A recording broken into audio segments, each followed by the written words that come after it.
একদা মুসা আলাইহিস সালাম আল্লাহ তাআলার কাছে মোনাজাত করে বললেন, হে আল্লাহ, জান্নাতে আমার সঙ্গী কে হবে? দুনিয়াতেই তার সাথে আমার সাক্ষাৎ করিয়ে দিন। তখন জিব্রাইল আলাইহিস সালাম আগমন করলেন এবং বললেন, হে মুসা, অমুক এলাকার অমুক কসাই ব্যক্তিই হবে তোমার জান্নাতের সঙ্গী।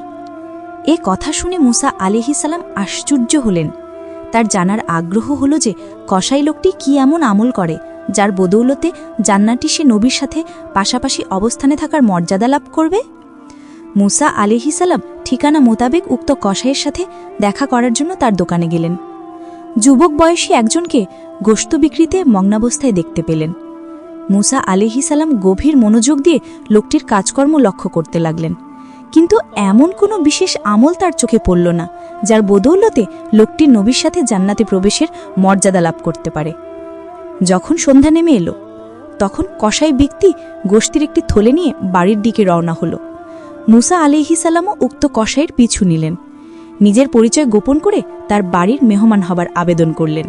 কসাই লোকটিও রাজি হয়ে গেল। কসাই বাড়িতে পৌঁছে নিজ হাতে খাবার তৈরি করল।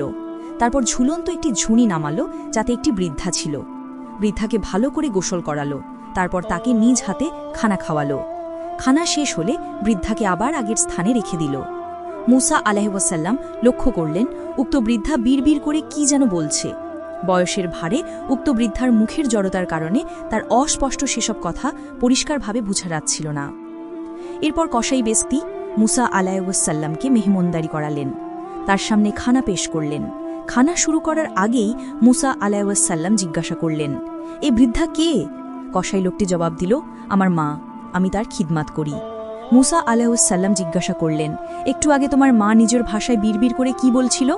কসাই জবাব দিল, আমি যখনই মায়ের খিদমাত করি তখনই তিনি বলেন, আল্লাহ তোমাকে ক্ষমা করুন এবং তোমাকে জান্নাতে মুসা নবীর সঙ্গী বানান।